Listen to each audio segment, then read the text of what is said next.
वाले हैं तो ये ज्यादा वहाँ अच्छा फीडबैक और भी देंगे। बताइए भाई वीरेंद्र जी, मिल्कीपुर की मिल्कियत किसे सौंपना चाहते हैं वहाँ के लोग? देखिए, चुनाव तो उपचुनाव है। इससे पहले भी मिल्कीपुर में उपचुनाव हुए हैं और चुनाव के बाद जैसे हालत रहता है विकास और इन सब के नाम पर कोई बहुत ज्यादा चमत्कार तो हो नहीं जाता। क्षेत्र में 8-10 मंत्री लगते हैं, विधायक लगते हैं, सब लगे हैं कि हम तस्वीर बदल देंगे। लेकिन जैसे आज चुनाव प्रचार समाप्त हुआ, सब अपने अपने रास्ते पे आ गए होंगे वापस घर के। अब वहां पर जो प्रत्याशी है वो अपना पार्टी के लोग अपना चुनाव लड़ेंगे। चुनाव काफी रोचक है और कठिन संघर्ष है। भाजपा के लिए उपचुनाव जरूर है लेकिन मैदान खुला नहीं है। ये बहुत अच्छी तरह से लोग जान लें कि पब्लिक दोनों ओर से है, दोनों पार्टियों के समर्थन में है। और बीजेपी ये चुनाव 100% जीतेगी या सपा जीतेगी ये कह नहीं सकते दोनों लोग। ये चुनाव बहुत कांटे की टक्कर का है और ये भी हो सकता है कि 5000 से ही जीत हार हो जाए, कोई बड़ी चीज नहीं है। लेकिन अभी जो इंद्रभूषण पांडे जी ने कहा कि वैसे नेता नहीं अभिनेता नहीं, लेकिन नेता और अभिनेता ब्रजेश जी ज्यादा अंतर होता नहीं है, बस खाली शब्द के तो अंतर है। नेता दोनों का आगे लगा है ना, खाली आगे से अभी हटगोबा पीछे दोनों जगह नेता है। तो हमने देखा है कि बात तो सही है, घड़ियाली आंसू देखे हैं हमने जो है चुनावी आंसू देखे हैं, हमने नौटंकी वाले भी आंसू देखे हैं, हमने नकली आंसू भी देखे हैं और सच आंसू भी देखे हैं, सच्चाई के आंसू भी है। सच वो तो दुनिया अपने आप जान जाती है कि सच्चाई के आंसू है। तो हर चुनाव में हर जगह पर राजनीतिक लोग जब करते हैं तो लोग समझते हैं उसको। लेकिन ये बहुत साफ है कि इस घटना ने, अयोध्या की इस घटना ने भाजपा को पीछे किया है, समाजवादी पार्टी को इस मामले में बढ़त लेने का अवसर दिया है और एक माहौल पैदा किया है जो कानून व्यवस्था के नाम पर जो बीजेपी वोट मांगती है, जो बीजेपी कहती है, जो मुईद अहमद के लिए कहती है, आज वो उसी पे घिर गई है। और देश प्रसाद बहुत अच्छे वक्ता नहीं है, लेकिन उन्होंने जो जिस तरह से रोए हैं उसका वो बात मैं पांडे जी से सहमत हूं कि वो बात काफी चर्चा में है और इस बात को लेकर परिणाम आएगा तब पता चलेगा इसमें कितनी सच्चाई। पांडे जी ने कहा कि उनको जहां कम्युनिकेट करना था वहां हो गया, बिल्कुल हो गया। लेकिन ब्रजेश जी, मिल्कीपुर में सवर्ण वोट बहुत निर्णायक स्थिति में है। जो ब्राह्मण वर्ग है, क्षत्रिय है, वैश्य है, 1 लाख के लगभग ये वोट है, 1 लाख से ज्यादा। ये लोग किधर वोट करेंगे ये भी जीत हार का बहुत बड़ा फैक्टर बनेगा। और ये चुनाव न तो राष्ट्रवाद के नाम पे है न परिवारवाद के नाम पर है। ये देखिए, उपचुनाव तो वैसे भी सीधे सेटिंग का होता है या फिर सत्ता की ताकत का चुनाव होता है। और इस चुनाव में मैंने पहले भी कहा था कि सपा के पास अवधेश प्रसाद से बढ़िया कैंडिडेट नहीं हो सकता था, वही सबसे बेहतर चुनाव ये लड़ सकते थे। और देखिए वो बात सामने आ गई।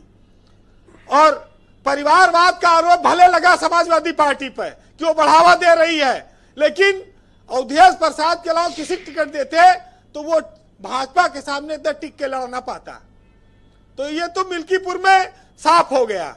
लेकिन अब बात यह है कि जहां राम मंदिर बना हो, जहां अभी सालगिरह मनाई गई, जहां पर मुईद अहमद जैसा मुद्दा आया था, वो सब मुद्दे चलेंगे या वहां पर प्रत्याशी की अपनी जो कहते हैं कि जो छवि है या नाम है वो चलेगा। अजीत प्रसाद से ज्यादा अवधेश प्रसाद की लड़ाई है, क्योंकि अयोध्या की हार का बदला वहां मिल्कीपुर में भाजपा लेना चाहती है। अजीत हारेंगे तो ये कहा जाएगा अवधेश हारे, और अजीत जीतेंगे तब भी ये कहा जाएगा अवधेश प्रसाद जीता लाए अपन सीट। तो ये बड़ी साफ वहां पर स्थिति है। चंद्रभान पासवान जो आए हैं उनके साथ एक ही समस्या है कि वो रुदौली में ज्यादा समय रहे हैं, जिला पंचायत सदस्य रहे हैं, उनकी बीवी भी है, साड़ी के कारोबारी है गुजरात में। लेकिन वो मिल्कीपुर में पहले उम्मीद थी कि मित्रसेन का जो परिवार है वो विरोध करेगा अवधेश प्रसाद का तो सब भाजपा को फायदा होगा, लेकिन उसको अखिलेश यादव मना लाए हैं और वो सब आज मंच पर रहे। तो भाजपा के लिए एक कहा जाए तो यहाँ पर जो बैलेंसिंग स्थिति बन रही थी वो थोड़ी सी उनकी कमजोर है। और चंद्रभान पासवान पर कहा जाता है कि पैरासूट नेता है वो। अच्छा, वो मैंने देखा तो खब्बू तिवारी और ये सब लोग भी काफी वहां पर काम करते देखे गए हैं। इन लोग का क्या इम्पैक्ट है, खब्बू तिवारी, अभय सिंह, लल्लू सिंह? देखिए, ये सब चुनाव में भाजपा में गए, अपना वोट मांगे चले आए। वोट तो देना जनता, देखिए सवर्ण मतदाताओं में बहुत ज्यादा कोई प्रभाव डालने वाली स्थिति नहीं है। ब्राह्मण वर्ग में, क्षत्रिय में, ये लोग अपने हिसाब से मतदान करेंगे। इनके अपने जो जिसके प्रति निष्ठा होगी, रिश्ते होंगे। तो ये चुनाव सबको पता है कि उपचुनाव सत्ता का उपचुनाव है और इसमें नेता अपने अपनी जात के हिसाब से लगे हैं, लेकिन इतना कहा जाए कोई बहुत निर्णायक वोट दिला पाएगा, ये थोड़ा कठिन है।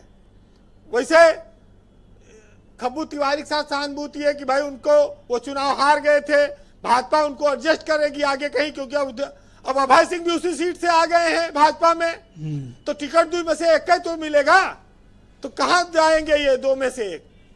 तो ये वहां पर लोगों में सवाल है कि अभी भैया वोट तो मांगा, तो पता नहीं टिकट मिले कि ना मिले आपका।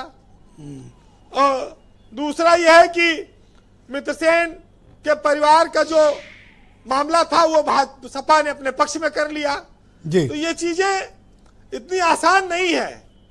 देखिए, तो चुनाव एक तरफा है या फिर कांटे का मुकाबला है? देखिए, चुनाव एकदम कांटे के मुकाबले पर है और भाजपा के लिए इज्जत का भी सवाल है। अब इसमें कौन कितना सहयोग दे पाएगा? अभी सरकारी मशीनरी के दुरुपयोग का भी आरोप लग रहा है। पर संजय चौधरी ने इतने दम से कैसे कहा कि 40,000 से जीतेंगे? देखिए, ये कॉन्फिडेंस कैसे आया? देखिए, जो जमीन पे है उनको चुनाव दिख रहा होगा और चुनाव तो देखिए माहौल बन जाता है। अब जिस तरह से घटना हो गई अयोध्या में, उसने भाजपा का माहौल खराब किया और अयोध्या प्रसाद का माहौल बढ़िया बना दिया। तो ये तो माहौल का है। अभी कल तक फिर माहौल कोई बदल जाए, कोई बड़ी बात नहीं है, लेकिन इतना जरूर है कि चुनाव, उपचुनाव में खास तौर से पुलिस, कोटेदार, प्रधान, ये सब बड़ी महत्वपूर्ण भूमिका निभाते हैं। अब इनका रात का दौर शुरू हो गया है। आने वाले 24 घंटे में चुनाव में क्या तस्वीर बदलेगी, ये आपको 5 तारीख को सवेरे पता चल जाएगा। बस आज और कल कत्ल की रात है। फिलहाल जी, कंप्लीट करें। फैजाबाद के मशहूर शायर है रफीक सदानी साहब, उनका शेर पढ़ना जरूरी है। थोड़ा लंबा है लेकिन मजा आएगा। खद्दर जियो बहादुर खद्दर धारी, क्योंकि चुनाव का मौका है, इस पे पढ़ा जाना चाहिए कि ई महंगाई, ई बेकारी और नफरत की फैली बीमारी और दुखी रहा जनता बेचारी और बिकी जात भाई लोटा थारी और जियो बहादुर खद्दर धारी और धूमिल भाई गांधी के खादी पहिरे लागे अवसरवादी और या तो पहिरे बड़े प्रचारी और देश का लूटो बारी बारी जियो बहादुर खद्दर धारी। तनके गोरा मनके काला, मंदिर मस्जिद के नाम पे चंदा और सबसे बढ़िया तोहरा धंधा, ना तो नमाजी ना तो पुजारी जियो बहादुर खद्दर धारी। बहुत शुक्रिया वीरेन जी, बहुत बहुत धन्यवाद। जनता के मन की ओपिनियंस को हम सब लोगों तक इस तरह से पहुंचाने के लिए आपका बहुत शुक्रिया। बहन भाइयों, आज हम मिल्कीपुर पर चर्चा कर रहे हैं। वहां पर 5 तारीख को वोटिंग है, 5 फरवरी।